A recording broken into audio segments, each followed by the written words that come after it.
guys, today we're going to be talking about Cardano and why I think it could overtake Ethereum. Maybe I'm crazy, maybe I'm not, but let's get into it.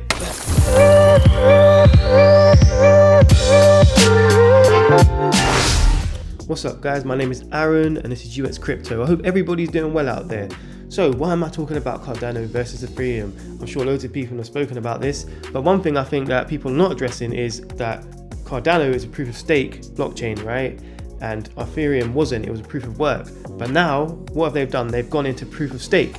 So that means that you're a direct competitor with one of the best proof of stake blockchains out there, which is Cardano, right? So this is the video to show you why I think Cardano is winning. Let's get into it. So first things first, we have to dissect Ethereum, right? So who were the founders of Ethereum? And as you can see here, Vitalik Buterin, right? And guess who it is? Charles Hoskinson, right? And who's that the founder of, right? We already know, it's Cardano founder. So let's get into the history of that. So this is Ethereum and the founder of Vitalik Buterin, and it was a proof of work network and now has tried to transition to proof of stake. And what were the reasons behind that, right? So back in the day, there was a falling out over the founders and they felt like that proof of stake would have been the better way to go. So one of the founders was the Polkadot founder, the other one was the Cardano founder, which is Charles Hoskinson, I'll show you in a minute. And they believed that proof of stake was the way forward to scale, right? And Vitalik didn't believe that. And obviously they carried on with the proof of work for many years, and they finally realized that they need to change that. And it took about 3 to 4 years to even upgrade to proof of stake. And in my opinion, that is kind of signed its death warrant on that, right? Because now you have entered into a competition with proof of stake networks, and there's already better ones out there, right? So them doing this, to me, you've kind of made yourself at a disadvantage. But let's get into that. So here's the advantage, right? So Charles Hoskinson, he's a really great guy. If you ever watch any videos of his, which I suggest you do, really knowledgeable guy, he knows the space, knows how the technology really well. And Cardano is literally the future for this, right? And this is his coin, and this is him attempting to make the best blockchain he possibly can. And I believe that he has, right? He's definitely made one of the best ones out there. The staking mechanisms are amazing. The community is amazing. Transaction cost is really good. It has the potential to scale, right? And so obviously you've got positives and negatives, which I'll show you now. So this is an article from Forbes Advisor, and I think this is a bit of an old article, but either way, I think it's really good to look at. So for example, they're talking about Cardano versus Ethereum, right? And the major differences. So yeah, they could say Ethereum is a more established blockchain, yes, which we know, right? And it has more obviously smart contracts on it, more transaction history, a lot more transactions going through it, transaction volume, as you can see here. So transaction volume, right? And then obviously more established, and obviously the overall supply of Cardano has more supply, right? And they're trying to say that obviously it's more scalable, right? But that I think is questionable, right?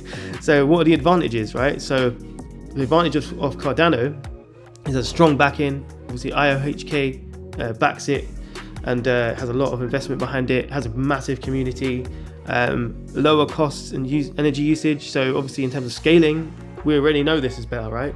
Lower costs, you can do transaction fees like with pennies on Cardano, right? That is a scalable blockchain. And also we have a massive community, better potential for scaling, as you can see here, right? So the disadvantages for Cardano, as you can see here, many competitors. Yes, we are aware, we've got Polkadot, Solana, which I wouldn't advise, there's an Avalanche, but we have, some other competitors as well, right?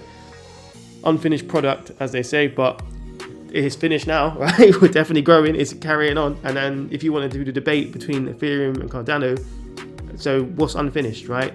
If they've only just gone into proof of stake, wouldn't you say that's unfinished, right? They're still working on it, and the same as Cardano, right? But we're in a point of growth at the moment, right?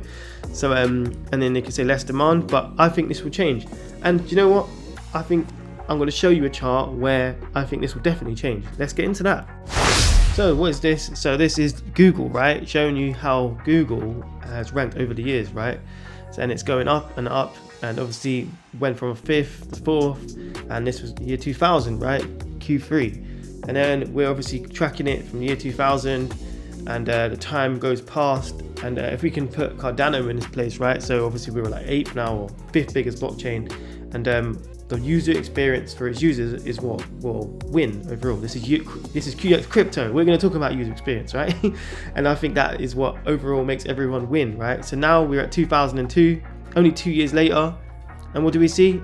Bam, Beats goes to second, right? And 2002 Q3, and we're going to beat Yahoo now, right? Number 1, right? And if we just forward this video a little bit, see you later. That's the end of the story. Google number 1 and beating every single person, right? And that's what I see for Cardano, all right? So this is the other one we're going to track, and this is Facebook. So as you can see, Facebook is about to drop in, right? 2008, bam, straight to third, right? Straight to fourth, third. It's killing it, right? As in, and then you can see the exponential growth of that, and Yahoo and Google having their little battle back here, right? And then, you know, Yahoo managed to get back in, right? So you had flips between them, right? And then Facebook comes. You forward it up, and it comes with a vengeance, right? Now second, right? Coming for Google. So that's all I've got to say about these type of things, right? What do you guys think? I think that you know, Cardano for me is a strong hold, and you know, it has a lot of potential for the future. I stake my Cardano, and I don't stake with my Ethereum. Reason being, there's a massive lockup. So if any of you wanted to stake to get into Ethereum 2.0, you basically had to hold your coins for like the bull market, the bear market, and you haven't been able to have any freedom to move that, right? With Cardano, you can move in and out. There's no lockup fee, anything. You get your interest with it, and I'm willing to hold it. I think there's a massive Cardano community who stake their coins, and you know, it's got a lot of potential for the potential growth of the network. And yeah, in terms of scaling, as we talked about already, it's got great opportunity to scale. Transaction fees are low. It's really good, right? And not to mention, it's the most decentralized blockchain out there, right? And in crypto, if you're a crypto head, decentralization is everything. We saw what happened with Celsius, with FTX, all that. All of those were centralized things, right? I don't invest in centralized things. I try not to, right? As in, and this is why I'm in crypto. So if you're into crypto, definitely check out Cardano.